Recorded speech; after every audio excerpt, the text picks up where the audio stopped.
Hi hello ನಮಸ್ತೆ, ಎಲ್ಲರೂ ಹೇಗಿದ್ದೀರಾ? ಮತ್ತೊಂದು ವಿಡಿಯೋಗೆ ವೆಲ್ಕಮ್ ಮಾಡ್ತಾ ಇದ್ದೀನಿ. ಈ ವಿಡಿಯೋನಲ್ಲಿ ಶನಿದೇವರನ್ನು ಮೆಚ್ಚಿಸಲು ನಾವು ಯಾವ ಕಾರ್ಯಗಳನ್ನು ಮಾಡಬೇಕು ಅನ್ನೋದ್ರ ಬಗ್ಗೆ ತಿಳ್ಕೊಳ್ಳೋಣ. ಅದಕ್ಕೂ ಮುಂಚೆ ಈ ಚಾನಲ್ನ ಸಬ್ಸ್ಕ್ರೈಬ್ ಮಾಡಿ, ಲೈಕ್ ಮಾಡಿ ಮತ್ತು ಶೇರ್ ಮಾಡಿ. ನಾವು ಶನಿದೇವರನ್ನು ಮೆಚ್ಚಿಸ್ಕೋಬೇಕು ಅಂತ ಅಂದರೆ ನಾವು ಪ್ರತಿದಿನ ಶನಿದೇವರ ಮಂತ್ರವನ್ನು ಜಪಿಸಬೇಕು. ಆಗ ಶನಿದೇವರು ಶಾಂತ ಆಗ್ತಾನೆ, ನಮಗೆ ಒಳ್ಳೇದು ಮಾಡ್ತಾನೆ. ನೆಕ್ಸ್ಟು ಪ್ರತಿದಿನ ಆಂಜನೇಯನ ಮಂತ್ರಗಳನ್ನು ಕೂಡ ಪಠಿಸಬೇಕು, ಅಂದರೆ ಹೇಳ್ತಾ ಹೋಗಬೇಕು. ಆಂಜನೇಯನ ಆರಾಧನೆಯನ್ನು ಮಾಡೋದರಿಂದಲೂ ಈ ಶನಿದೇವರು ನಮಗೆ ಆಶೀರ್ವಾದವನ್ನು ನೀಡ್ತಾನೆ. ನೆಕ್ಸ್ಟು ಚೇಳು ಅಥವಾ ಶನಿ ಯಂತ್ರವನ್ನು ಧರಿಸಬೇಕು.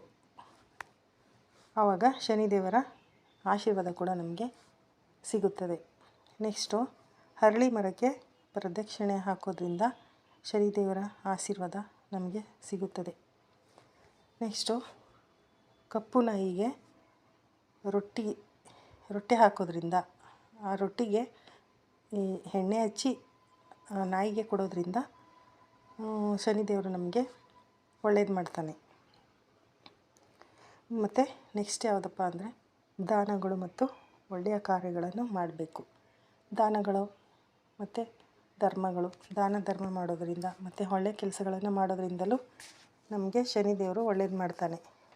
ಕೆಟ್ಟ ಕೆಲಸ ಮಾಡಿದ್ರೆ ದೇವರು ನಮಗೆ ಶಿಕ್ಷೆನ ಕೊಡ್ತಾನೆ ಶನಿದೇವರು. ನೆಕ್ಸ್ಟು ಶಿವನ ಆರಾಧನೆಯನ್ನು ಮಾಡಬೇಕು. ಶನಿದೇವ್ರ ದೋಷಗಳಿದ್ದರೆ, ಶನಿದೇವ್ರದ್ದು ಅಷ್ಟಮ ಶನಿ ಏನಾದರೂ ನಡೀತಾ ಇದ್ದರೆ, ಪಂಚಮ ಶನಿ ಏನಾದರೂ ನಡೀತಾ ಇದ್ದರೆ, ಏನಾದರೂ ಇರಲಿ ಶನಿದೇವರಿಂದ ನಮಗೆ ಒಳ್ಳೆಯದಾಗಬೇಕು ಅಂದರೆ ಶಿವನ ಆಶೀರ್ವಾದವನ್ನು ಕೂಡ ಮಾಡಬೇಕು. ನೆಕ್ಸ್ಟು ಓಂ ಶನೀಶ್ವರಾಯ ನಮಃ ಅಥವಾ ಓಂ ಶನಿದೇವಾಯ ನಮಃ ಎಂದು ಪ್ರತಿದಿನ 108 ಸಲ ಜಪ ಮಾಡಿದರೂ ಶನಿದೇವರು ಆಶೀರ್ವಾದ ನೀಡ್ತಾನೆ. ನೆಕ್ಸ್ಟು ಶನಿದೇವರ ದೇವಸ್ಥಾನಕ್ಕೆ ಹೋಗಿ ಶನಿದೇವರ ಸೇವೆ ಮಾಡೋದ್ರಿಂದಲೂ ಶನಿದೇವರ ಆಶೀರ್ವಾದ ಸಿಗುತ್ತದೆ. ಈ ಮೇಲಿನ ಎಲ್ಲ ಕಾರ್ಯಗಳನ್ನು ಅಥವಾ ಟಿಪ್ಸ್ಗಳನ್ನು ಫಾಲೋ ಮಾಡೋದ್ರಿಂದ ನಮಗೆ ಶನಿದೇವರ ಕೆಟ್ಟ ಪರಿಣಾಮಗಳಿಂದ ಮುಕ್ತಿಯನ್ನು ಪಡಿಬಹುದು. ಈ ವಿಡಿಯೋ ಇಷ್ಟ ಆಗಿದರೆ ಲೈಕ್ ಮಾಡಿ. Thank you. ಹರೇ ಶ್ರೀನಿವಾಸ.